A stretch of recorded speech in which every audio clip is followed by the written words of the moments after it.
So hello artist, मैं आ गया हूँ आपके सामने एक नई वीडियो में। जो मैंने आपको कल बताया था कि मैं एक यूट्यूब पर वीडियो डालने वाला हूँ, जो आपको मेरी फर्स्ट स्टॉक सीरीज से पहले ज़रूर देखनी चाहिए, क्योंकि मैं इसमें कुछ ऐसी बातें बताने वाला हूँ जो आपको उस सीरीज से पहले जानना बहुत ज़रूरी है।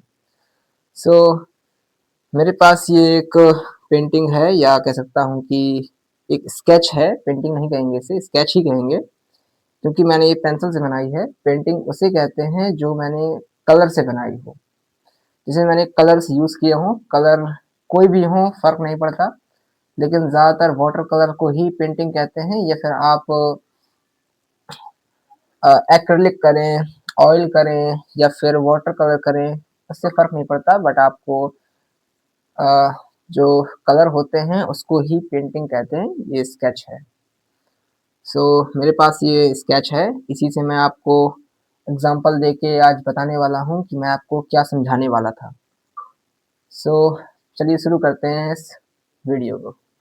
सो आप देख सकते हैं कि मेरे पास जो ये स्केच है, मेरे पास एक ये छोटी-सी पेंसिल है, जिससे मैं आपको एग्ज़ाम्पल देके समझाऊँगा इसमें। जैसे कि आप देखिए कि मैंने इसको किस तरीके से बनाया है। अगर आप इसको ध्यान से देखेंगे तो इसमें आपको कहीं पर भी अ, ये नज़र नहीं आएगा कि मैंने इसमें कर्व्स का यूज़ किया है इस तरीके से। कर्व्स यानी मैं इस तरीके से बता रहा हूँ, ये कर्व्स होते हैं और ये होती हैं स्ट्रेट लाइन्स।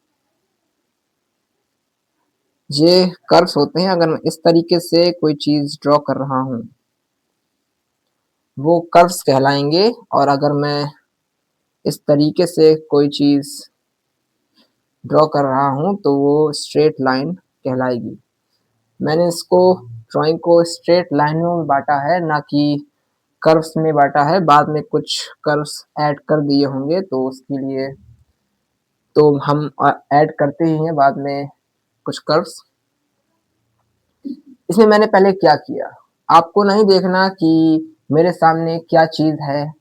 मैंने सिर्फ़ एक मोबाइल खोला और सीधी लाइनों में बाँटना इस ड्राइंग को स्टार्ट कर दिया, और ये बन गई। सो मैंने इसमें क्या किया कि एक रेफ़रेंस लिया और इसको सीधी लाइनों में बाँटना शुरू कर दिया, और कुछ भी नहीं। ओनली सिर्फ़ स्ट्रेट लाइन्स। हमें सिर्फ़ देखना है कि स्ट्रेट लाइन हमें कहाँ दिख रही है। आर्टिस्ट वो नहीं होता जो अच्छी ड्राइंग बना ले, जो अच्छी पेंटिंग बना ले, जो अच्छी स्केच बना ले, इससे कोई मतलब नहीं है, वो आर्टिस्ट नहीं होता। आर्टिस्ट होता है अपनी थॉट्स की वजह से। जिसके थॉट्स आर्टिस्ट से मिलते हैं, जिसके थॉट्स कलाकारों जैसे होते हैं, जिसकी नज़र कलाकारों जैसी होती है, उसे आर्टिस्ट कहते हैं। ना कि जो अच्छी पेंटिंग बना ले या कोई अच्छा स्केच बना ले, उसे आर्टिस्ट नहीं कहते। सो आपकी नज़र आर्टिस्ट वाली होनी चाहिए। मुझे पता है कि वो एक दिन में नहीं आएगी, क्योंकि मैं जानता हूँ, क्योंकि मैं भी इसी समय से गुज़रा हूँ, जहाँ पर मेरे पास वो नज़र नहीं थी। मैंने प्रैक्टिस कर कर उस नज़र को पाया। लेकिन एक टीचर का फ़र्ज़ होता है कि जो टीचर ने 5 साल में सीखा, वो आपको 5 दिन में ही सिखाए। एक टीचर का यही फ़र्ज़ होता है। सो मैं आपको सिर्फ़ 5 दिन में ही सिखाऊँगा ये, या कहूँ कि अभी यहीं पर सिखा दूँगा, तो आपको काफ़ी सारी चीज़ें अ, आने लगेंगी, और जो आप मेरी सीरीज़ देखेंगे उसमें भी आपको काफ़ी सारी चीज़ें आएँगी। तो हमें सिर्फ़ कुछ नहीं करना, हमें क्या करना है कि हर चीज़ को एक स्ट्रेट लाइन में देखना है। हमें हर चीज़ को ऐसा देखना है जिस तरीके से एक सिम्प्लिफ़िकेशन उस चीज़ में हो रहा हो। जैसे कि मान लीजिए मेरे पास ये स्केच है, इसमें मैंने क्या देखा? मैंने ये नहीं देखा कि ये नाक है, मैंने ये नहीं देखा कि ये 2 आँख हैं, मैंने ये भी नहीं देखा कि ये लिप्स हैं। मैंने क्या देखा? ये लाइन्स हैं। अगर आप मेरी ये नाक देखेंगे, तो आपको ये अभी नाक दिखाई दे रही होगी, लेकिन अगर कोई आर्टिस्ट इसे देख रहा होगा सो इसे सो उसको सिर्फ ये छोटे से लाइन्स दिखाई दे रही होंगी और एक कोई ट्रायंगल या फिर स्क्वायर दिखाई दे रहा होगा। कोई आर्टिस्ट अगर मेरे लिप्स को देख रहा हो तो उसे स्क्वायर दिखाई देगा, लेकिन अगर कोई बिगिनर इसे देख रहा हो तो उसे नाक और लिप्स ही दिखाई देंगे, स्पेशली क्योंकि उनके पास वो नज़र नहीं है। मैं सिर्फ यही बताना चाहता हूँ कि आपके पास वो नज़र होनी चाहिए, और मैं ये वीडियो सिर्फ उसी के लिए बनाने वाला हूँ कि आप वो नज़र कैसे पा सकते हैं। आप वो नज़र ऐसे पा सकते हैं कि आपके पास कोई भी ऐसी चीज़ रखी हो, आप स्टिल लाइफ कीजिए। कई लोगों को नहीं पता होगा कि स्टिल लाइफ क्या होता है। स्टिल लाइफ होता है कि मेरे सामने अगर कोई ऑब्जेक्ट या कोई इंसान बैठा हुआ है, मैं उसका पोर्ट्रेट बनाने लगूँ, और वो भी सिंप्लीफाई कर कर।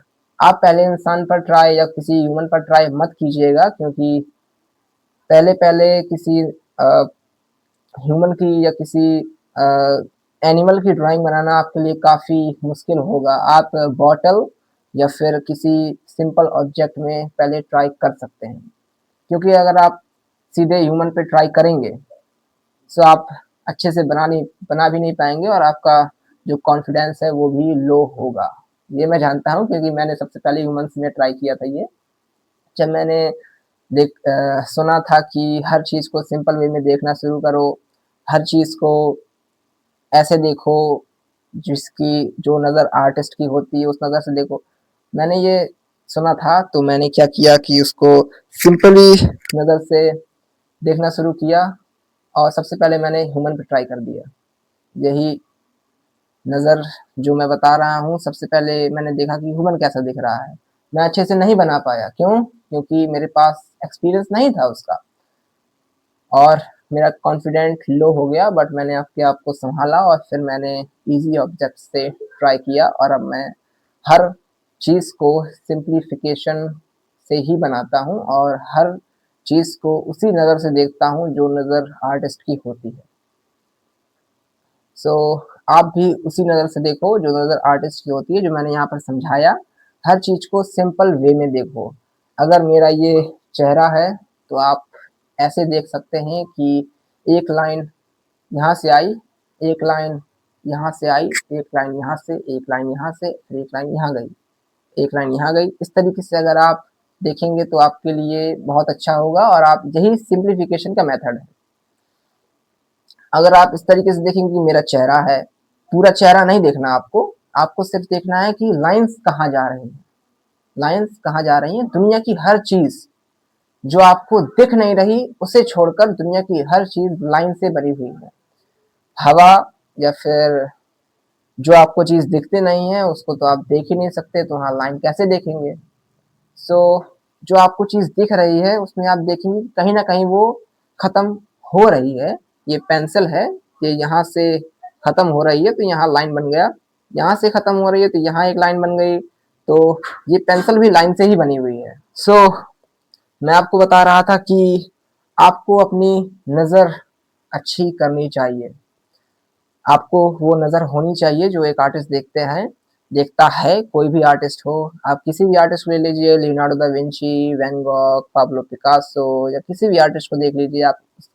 आप उनकी बातों को सुनेंगे तो आप यही देखेंगे कि उनकी नज़र भी सिंप्लीफिकेशन से ही मैच करती थी।